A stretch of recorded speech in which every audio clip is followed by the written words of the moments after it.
Cole Ragans is going to start opening day for the Kansas City Royals. What do we think about it? We'll find out next on this edition of Locked On Royals. You are Locked On Royals, your daily Kansas City Royals podcast. Part of the Locked On Podcast Network, your team every day.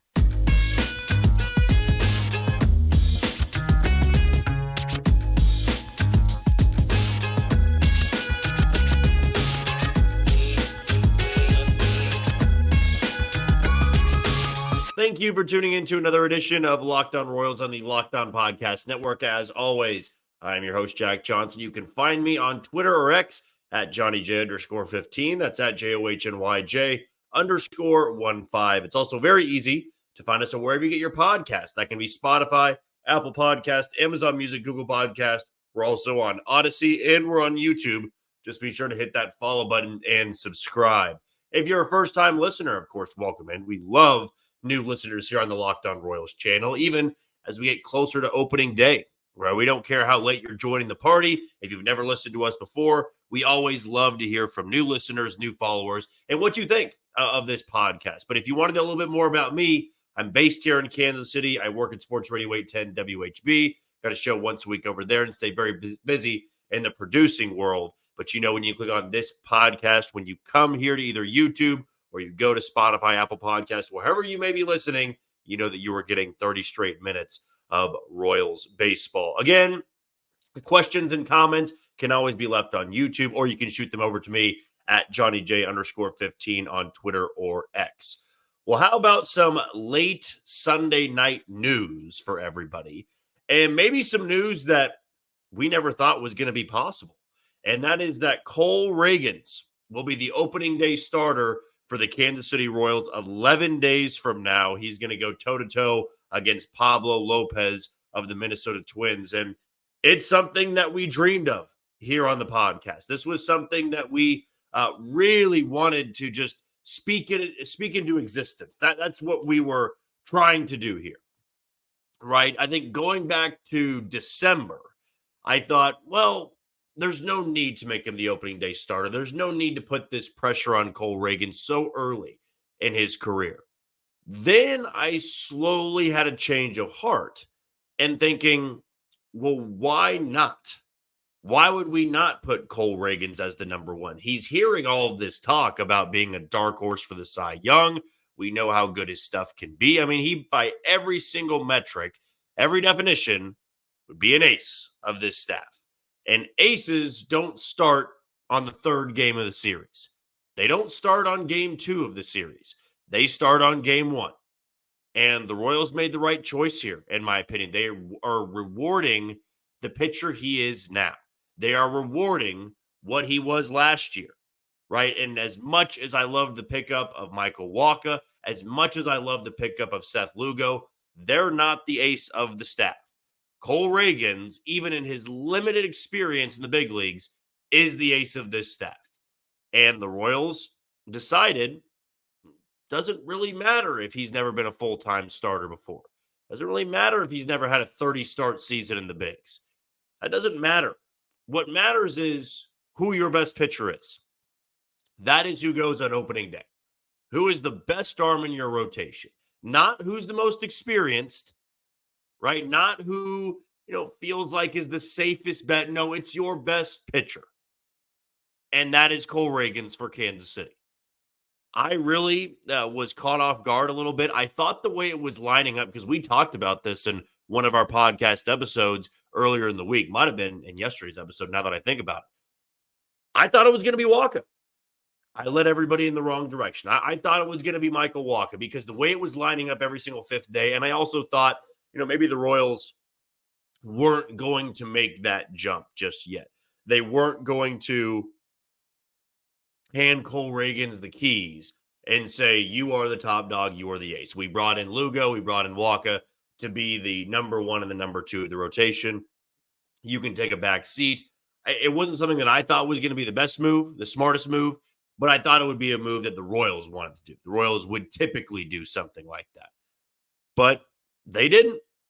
They went against the grain in what they've been doing for the past 10 years, which was just give the experienced guy the opening day nod, right? Just give that guy the ball. They don't have, or they haven't had, a James Shields. They haven't had a Zach Greinke in a long time. I know they just had Zach Greinke start last year. I'm talking about prime Zach. I'm talking about Cy Young Zach. That is the type of arm they've been lacking on opening day. Now, you go over the history of the 2000s, guys that went out there and took the ball on opening day. It's not many big-time names. And I'm not going to go as far to say Cole Ragans at this moment is the big-time name in baseball. He's not. He's not a Garrett Cole, right? He's not a Clayton Kershaw. The big-time names. I know Kershaw's toward the end of his career, but we've known for years when the Dodgers are beginning things at opening day, it more often than not was Clayton Kershaw. Like, Cole Ragans isn't there yet. He's everybody's sweetheart. You know, he's been talked up so much, and everybody's so excited to see him pitch, which is why it was such a good move for the Royals after this offseason to make this decision. You want to come in guns hot. You want the people going out to Kauffman Stadium, including myself, tailgating and getting fired up for this game to go see the ace, to go see the guy that everybody's talking about. There's not been a high-profile starter like this for the Royals on opening day since probably Yordano Ventura in 2015. If I want to go before that, maybe James Shields. No, I love Edinson Volquez, but he was not a huge name for opening day. You know, Danny Duffy was not a huge name for opening day. Greinke was more so of just, hey, he's back. Zach's back. This is really cool. You have that nostalgic feel. This is, I'm coming in with the heavy hitter. I'm coming in with a heavyweight fighter because I'm going up against a heavyweight fighter. It's just the feel. It's the headliner, right? This is not an undercard fight. Lopez versus Ragans. Get used to it. That's going to be quite the battle all season long and hopefully for years to come in the American League Central. Pablo Lopez dominated the Royals last year. I mean, the Royals couldn't score off him at all. It didn't matter when they faced him. Whether it was in Minnesota or Kansas City, I don't care if they would have faced him in a sandlot. They weren't going to hit him, right? And now you need to counter with the guy that can make it really hard for Minnesota to put a good bat on the ball. And Cole Ragans that guy. Not saying Michael Wacha couldn't do that. I'm excited for Michael Wacha in Game 2. I'm excited for Seth Lugo in Game 3. Didn't want to see them in Game 1. I wanted to see the ace. I wanted to see the guy in Game 1. And that's Cole Ragans. He's earned it. He's absolutely earned this spot. He has earned all of this talk of being an ace. He's got the best strikeout stuff. He's got the best velocity. He's got the best pitch. The only thing he lacks is a little bit of experience.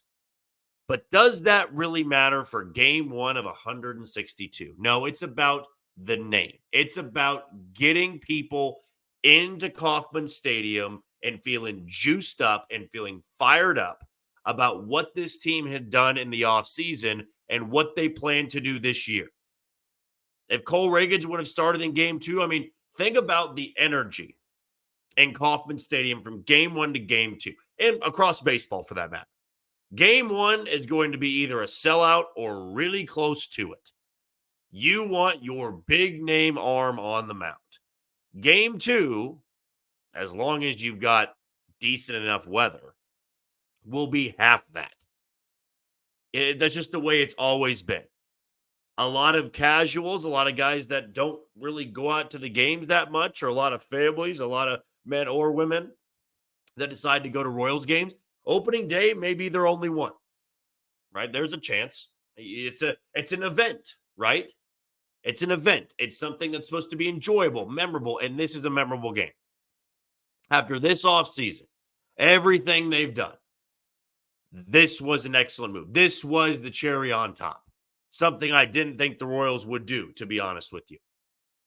To give Cole Ragans, the guy everybody's been talking about all offseason long, the ball for opening day. That's a huge honor. This is not like Brad Keller taking the ball coming off a good 2019, 2020. It's not like that. It's not like Danny Duffy getting the ball on opening day in 2018. I would go as far to say it's not even like James Shields getting the ball. It's not like Luke Hochevar getting the ball. It's not like Gil Mesh getting the ball. This is a guy that baseball is talking about.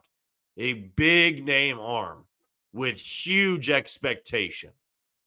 That's awesome to see. I mean, get your popcorn ready because this is going to be one of the better pitching matchups that we see all day. Maybe one of the better pitching matchups we see for the first couple months of the year. I mean, baseball's such a long season that I don't want to say it's the best matchup of the year, but we're talking about two dark horse candidates for the Cy Young.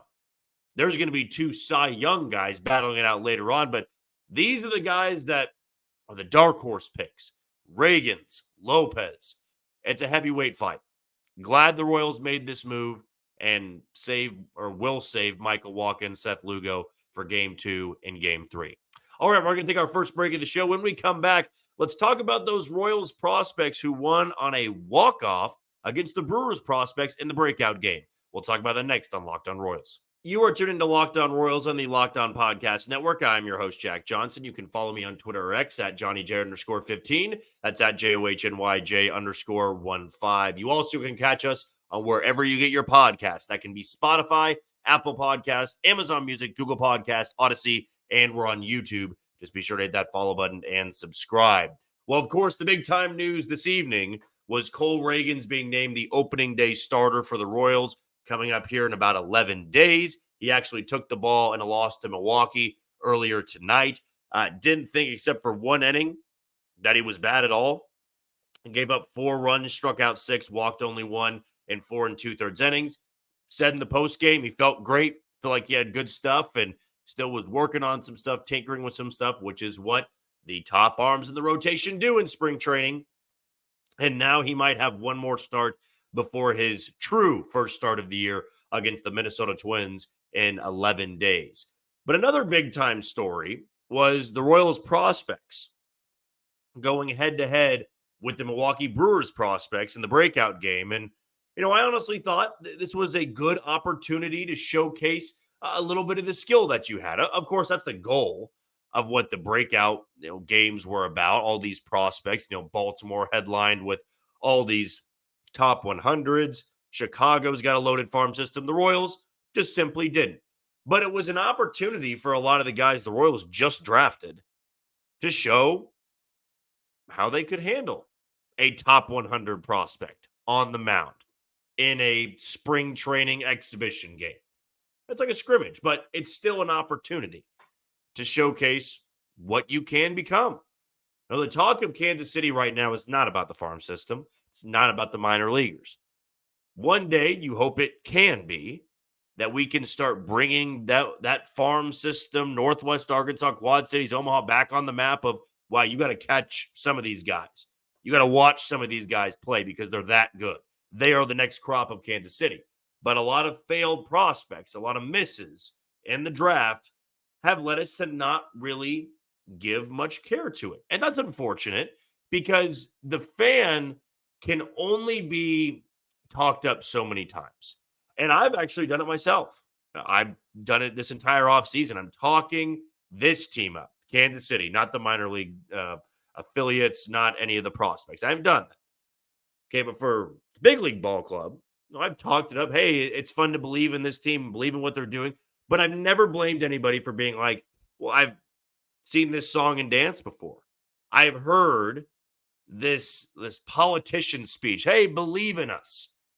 Things are going to get better. Believe in us. Well, if you've been burned 5 times, 6 times, 7 times, you're not really going to believe what I have to say. And for the prospects, I think a lot of fans are so burned out post 2015 of being talked up of, well, this prospect's going to be really good.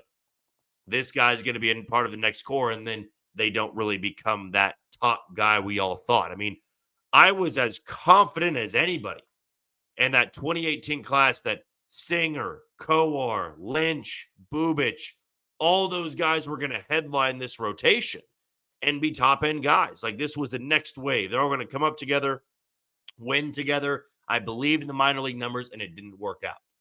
But maybe it was because I didn't always see every single game. I didn't see many. I saw a couple of games in person and had the chance to scout a little bit, but overall, not much.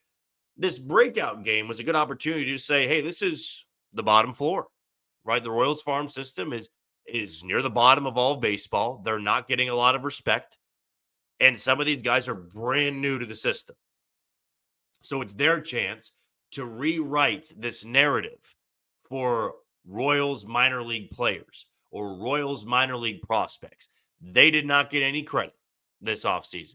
This is not a very deep farm system. There's guys that'll make it to the big leagues, but they're not going to be mainstays. I would say, pretty much pleased with what I saw from the arms that threw. Was very excited about how Will Klein looked, pumping 99 to 101. He's going to be in Kansas City, I'd imagine, in the first 40 games of the year. That's somebody you can be excited about. That Carson Roccaforte was very impressive. Draft pick from last year. I thought Trevor Werner, draft pick from last year out of Texas A&M, was impressive. Homered in this game, right? Something you can look at and go, all right, we heard about the power. We saw a little bit of the power last year. We got to see it on display.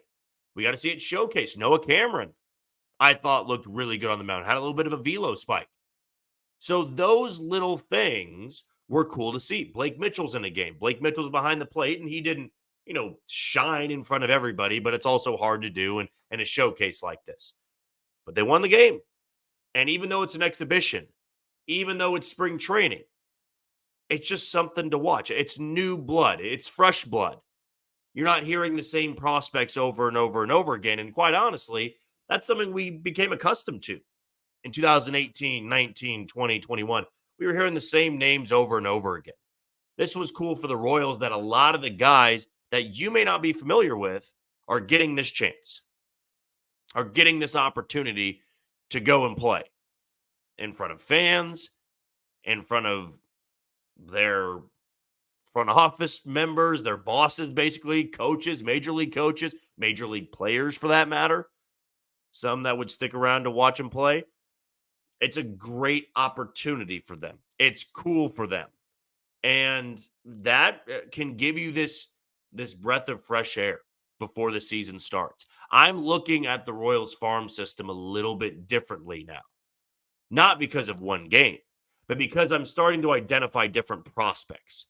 Guys that I really do think can be a part of the next wave, can be a part of the next core, where you look up and all of a sudden, there's a couple of top 100s in the Royal system, and you're trying to win at the big league level, but also know you're going to have some reinforcements coming. Unfortunately for this minor league department, the Royals were, forced a little bit to go out there and make free agent moves because there wasn't much coming in reinforcements. They had to go out there and acquire talent from other teams, acquire talent from free agency, spending money. And you look at Baltimore, who's this cream of the crop of, they don't even need to spend that much money. They've got so much prospect talent that you can just assemble an entire team with them, or you can trade them for other key star pieces like Corbin Burns. You do it that well, and we saw what Houston was able to do for years with that. And so I think the common denominator is Mike Elias being the best GM in all of baseball. Maybe one of the best GMs we've ever seen in terms of just a scouting eye. But to me, it's such a cool thing to have this turnover a little bit. For some, you hang on to old prospects like Eric Pena Jr. You hang on to a prospect like Asa Lacy. I don't blame you. Everybody's got their likes, their dislikes. But this team, this breakout, minor league game development that we've seen, it's giving fans an opportunity to start looking at other guys. Roccaforte, Vasquez, Noah Cameron, right? Will Klein's been there for a while, but maybe it was your chance to really see him for the first time. See him pitch, see the high-velocity fastball. Maybe it was your first chance to see Javier Vaz. I know I've been talking him up a lot on the show, but maybe not everybody's heard him. Or maybe not anybody's seen him before. This was that opportunity. So cool for baseball. Thought it was a good way to grow the game. Only thing I would say is make it more accessible than just MLB.com. Although that was somewhat of an easy way to watch it. Just click on the link and it would have been right there for you. But hey, Royals get the win. that breakout team, not the actual Royals. They lost to Milwaukee on Sunday night. It was the first KC broadcast televised game, and there'll be 3 more for the final week of spring training coming up here throughout the next week. They do lose tonight, now 13-10 in spring training, but the Royals prospects, the breakout team, did get a walk-off win against the Milwaukee Brewers prospects team. Okay, we're going to take our final break of the show. When we come back, we haven't been talking about it a lot in spring training. Maybe it's because we don't really need to with how much we know the talent is there for Bobby Witt Jr. But man, he's looking the part. He is looking the part, not just of being this team's best player, but I would say easily one of the best players in all of baseball. We'll talk about that next on Locked On Royals. You are tuned into Locked On Royals on the Locked On Podcast Network. I'm your host, Jack Johnson. Be sure to follow me on Twitter or X at JohnnyJ_15. That's at JOHNYJ_15. Well, Bobby Witt Jr. is, of course, the star of this team. It was fun to talk about Cole Ragans. He's the big arm in this rotation. He's the ace. He's getting the ball opening day. But we all know this is Bobby Witt Jr.'s team. We know that he's got this ability to take this team to new heights, new levels that they haven't seen in nearly a decade now. He's got that type of star power.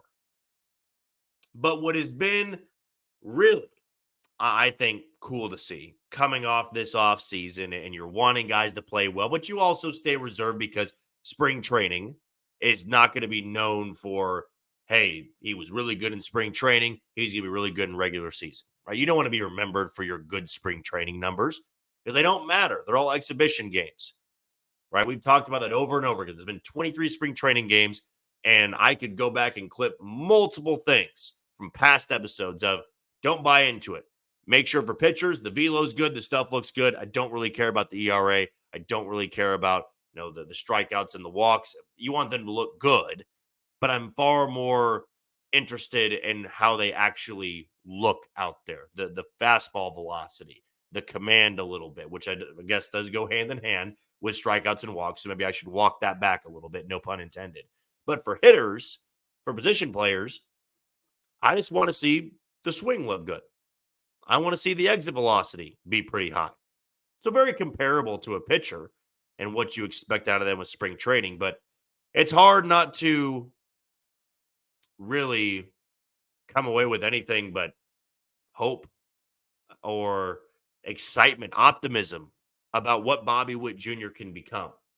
We know that he is a superstar. We know after last year, he can be an MVP candidate. He got MVP votes last year. He's a dark horse to win the MVP in the same way that Cole Ragans is a dark horse to win the Cy Young. So all of these things are slowly coming together, but it's amazing to me that he's just quietly hitting 375 in spring. He was 3 for 3 tonight with 2 RBIs against the Brewers. He's been hitting the ball incredibly hard. He's got a couple of home runs in spring training. And not that it means a ton, right? It doesn't mean a ton.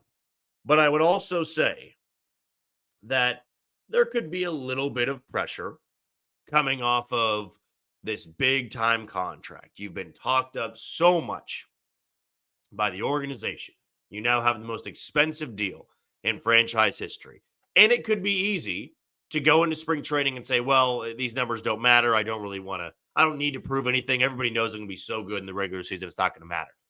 But that's just not really who Bobby Witt Jr. is. He's not really a guy that takes games off, that takes exhibition games lightly of, oh, I'm not going to put too much stock into it. We're seeing him make diving plays in the hole at shortstop.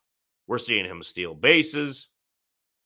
There can be a negative connotation to that. You don't want somebody getting hurt going all out or 100% in spring training, but this is who he is. He's a guy that is constantly trying to beat out the best player.